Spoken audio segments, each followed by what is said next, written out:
Hello, people. So, if you're just coming to the UK as a student, this video is absolutely for you because you want to know the things you need to do once you arrive so you don't have issues at the long run because it's quite important. If I had this information before I came, upon arrival, I got them definitely. But if I had it before I came, I would be more prepared. But how prepared can someone really be? Just be as prepared as you can be for the United Kingdom because you will need it. You need every preparation you need to get you started on the right foot. Okay?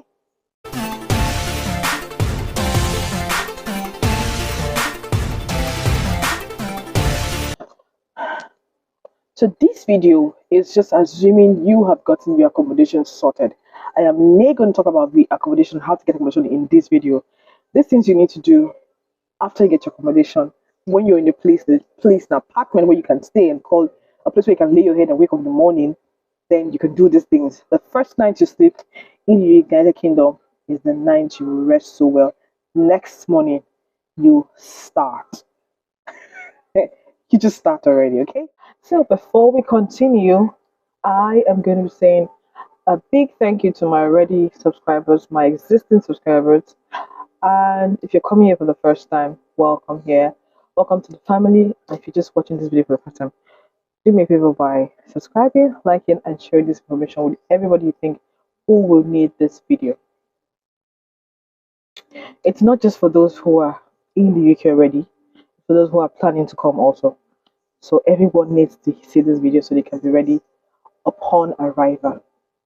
So let's jump right in. So today's video I'll be sharing with you 10 things you need to do upon arrival. Right? You need 10 things you need to do which are quite important. And some are very urgent, while some are just important. And if you don't do them at the long run, you might have issues or maybe not. So, starting from the very beginning, from the first one, number one thing you want to do when you arrive in the UK, the first thing you need to do is to contact your school that you have arrived, your school's immigration team. So I have my book here where I wrote everything. I'm going to be reading from my book. Before I came, my school sent me an email. I came in 2021 September. My school sent me an email that when I get to the UK, I should tell them, I should inform them. It was important to them. Their records needs to be updated. I need to know that this student has arrived campus and is ready for studies. So I popped an email to them, and yes, they acknowledge it. You can use your personal email which you already have, or if your school has created an email for you, you can use your school's email to reach out to your school's immigration team. I believe you have that information because your school would have been sending you one or two information up before you came. As your application progressed, they would have sent you so many emails. The email you used to send got sorry, the email you used to get cast. I'm sure that is the immigration team at work. So they liaise with the Home Office on your behalf for you to go and apply for your visa. When your cast was available, they informed you to go and apply for visa. Yeah. So that is the email you will send to. In fact, they will tell you what email to inform to send to reply to, or to send your information to. So that's the first thing you want to do when you arrive in the UK as a student. Tell your school that you have arrived, pop them an email, and it's just to clear up, just for them to update their record, which is quite important to the school and also to you because the school is your sponsor. They're responsible for you in the UK for the period of your study. So you should tell them when you arrive to school. Okay, when you arrive in the United Kingdom, tell them. So this is applicable to every student in all schools in the United Kingdom. I don't think it's just peculiar with my school. I think every school wants to know when you arrive and if you have arrived. Okay, so moving on to the second thing on my list. The second thing you want to do is to get a SIM card. So I watched a lady's video, I can't remember her name just now. She talked about people buying SIM card from the airport. Yeah, if you have enough funds on you, you might want to buy SIM card from the airport. But if you have a budget, if you're on a budget, like you don't have excess cash, you don't have so much money to squander, you want to get into town to buy your first SIM card.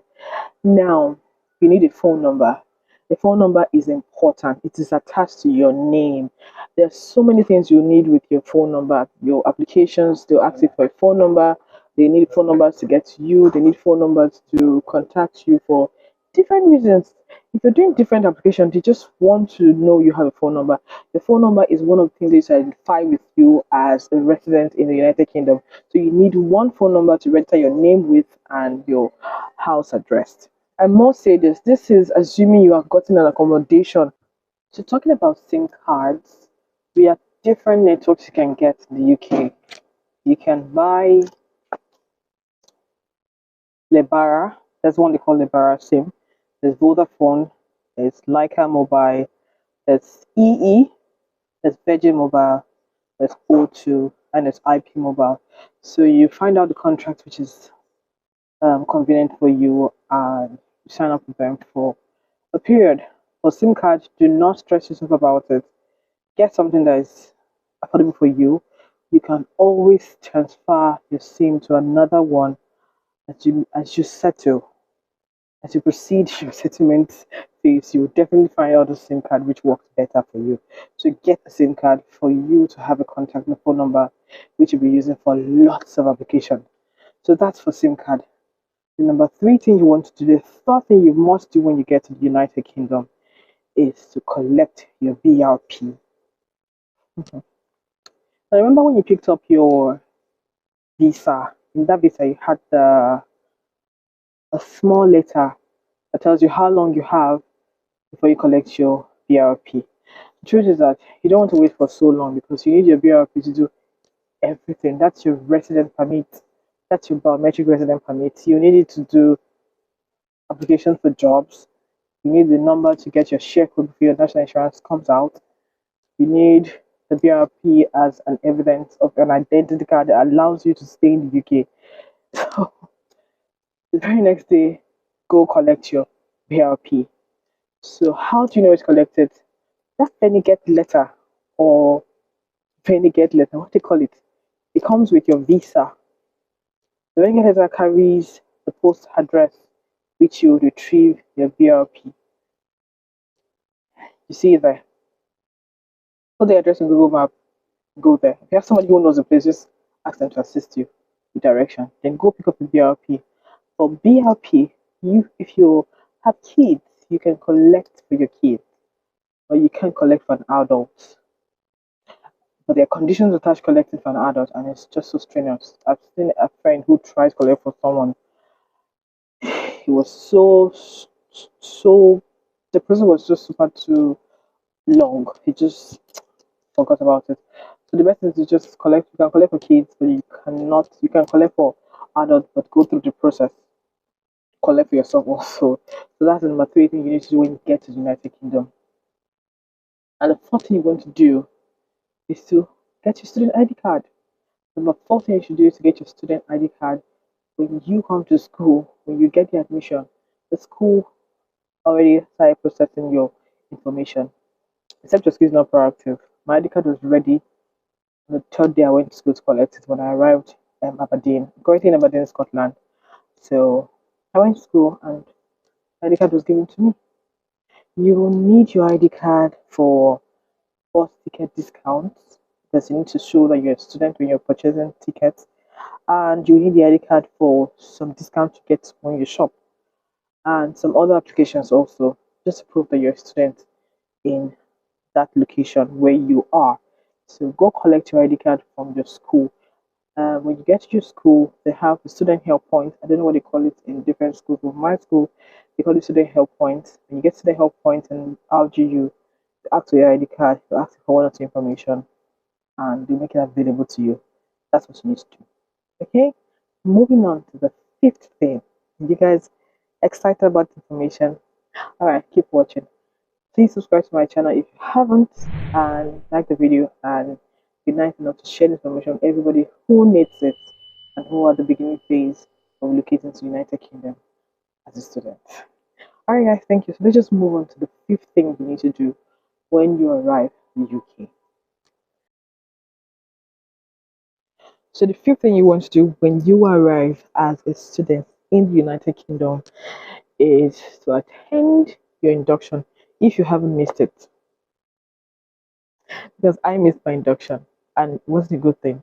I missed my induction, and the time I came, we're still doing a lot of online activities. I did not attend the online induction, and I felt bad. I think I was transiting that time when it happened, so I just couldn't attend. But really, do yourself a favor and attend your induction. Inductions are now done physically. They're done physically, and they'll also be streamlined online. So even if you do not get to go to the physical location for your induction, you could try also to attend online. Their information will be passed to you via your induction ceremony. Lots of information you will need to get started with your school and how to navigate your school. It will pass to you on your induction day. And always check your emails for updates and information about things you need to assist you, with your onboarding for your course and everything. Always put your eyes on the email. Anything can happen and they might need your attention and you do not see the email and something. So just always check your emails.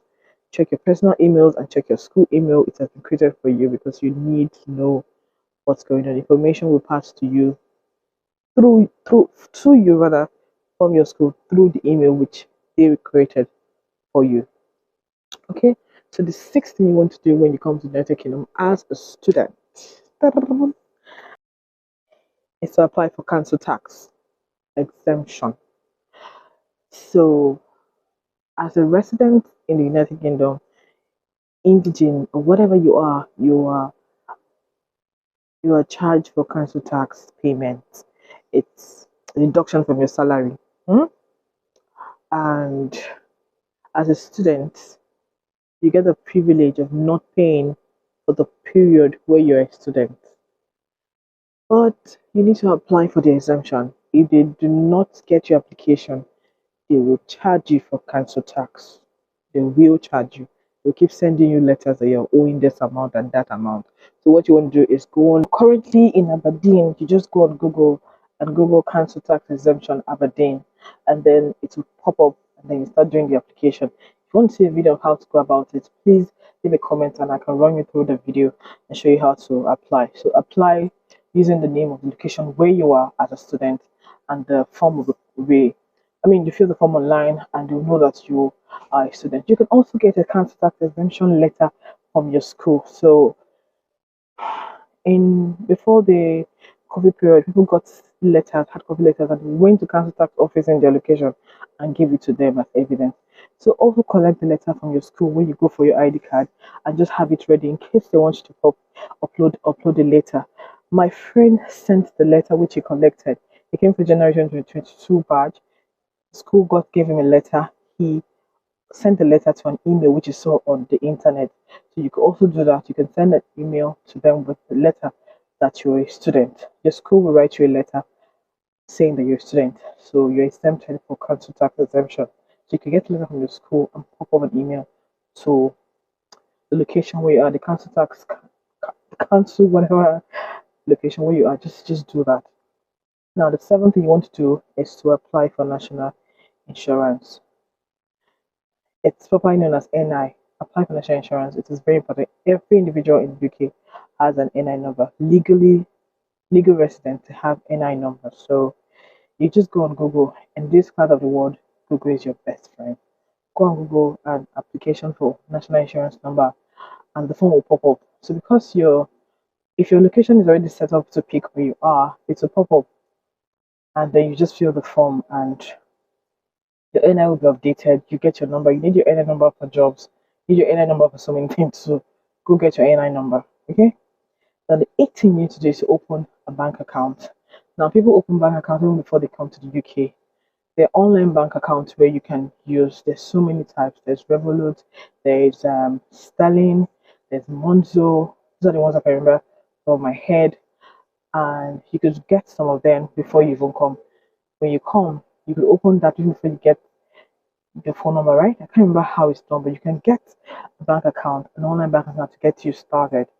Now, once you're settled, I would like for you to open a physical bank account. I would like for you to open like two physical bank accounts for certain reasons. There's an application I did when I came as a student, and I needed two physical bank accounts as an evidence of my address. I had just one, and because the second one took me a while So entire process just got elongated because I couldn't produce the second one, and then I didn't have electricity bill.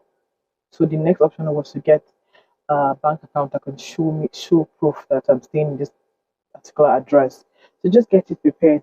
Get two traditional accounts when you just get started, and get 2, 3 online banking. Register with them so you can get started. Just sort yourself. Now, to open a bank account, you want to get a letter from your school. Get a letter from your school that is not addressed to any bank. You always show them the letter to prove that you're a student. Most banks in this place where I went to Aberdeen, they wanted to see that I'm a student, so I had a letter. Your school already knows that you need a letter. You just send an email to your school that you need a letter for bank opening. They'll send you back with your information. Put your address where you're staying, your phone number, and they'll put all this information in your letter, and then you're good to go. Now, the ninth thing you want to do is register with a GP. When I first came, I thought it was just Amarin. She was just saying, "Have you got a GP? Have you got a GP?" I'm like, "What is a GP?" So those are people you see when you're sick, when you don't feel too good. They're called general practitioner over here. So register with a GP. Go on Google and search GP near me and register with one of them which is near you. You might need them because you're coming to a new environment. You might just take ill, fall sick, catch cold. Anything can happen. So register with a GP. You need one. Checks. Okay. Now the last thing on my list, the 10th thing you should do when it comes to United Kingdom, is to update Google Map. Now, a lot of people don't do this. I didn't do it. I didn't want to update my location. Update your location on Google Map. There are some apps that will not work with your Nigerian location on Google Map or your country where you're coming from, but works only in the UK. So if you do not update to read your location, you will not be able to download those apps. So you want to go to Google Play Store and click on the profile. You go to the account preference or stops, and then you just follow um, click on it and follow the instruction, and then you update your location. Google allows you to update your location once in a year, so be sure to update your location when you come into the UK so that you are not restricted from doing certain things with your phone, downloads and etc. Just update your Google Map. Okay, so we have come to the end of this video. I have talked you through 10 things you need to do when you come to the United Kingdom as a student. I hope this is clear. No, if it's not clear, just pop me a message down there or send me an email. My email will be put down there. Send me an email of your worries, your questions. I'll be there to answer you. And then connect me on social media. I'm on Instagram. I'm on TikTok. I love to be on TikTok. I'm on Facebook. I'm also on Pinterest. Send me, pop me, chat me, follow me. Let us interact. Okay. If you found this video useful, please leave a like. If you liked it so much, and if somebody needs it, please go ahead and share with that person. Share with your network. I really love that you share with your network. I want to grow, so please help me hit my target. So share with your network, comment, and most especially, do not forget to subscribe and turn on the notification bell so you can get notified whenever, I post a video. Thank you so much for watching my video to the end, and I remain your girl, very, very live. I'll see you guys in my next video, okay? Stay happy, be very positive, be determined to succeed when you come here. Don't let anything sway you from your goal, and stay focused. Attend your classes. I beg you. That is why you came to school. It's a priority. Attend your classes. Balance it all. Attend your classes.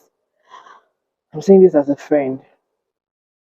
Attend your classes. It's very important. And make sure you pass. I wish you all the best as you come into this country. And I wish you all the best. And congratulations. I'll see you in my next video, okay?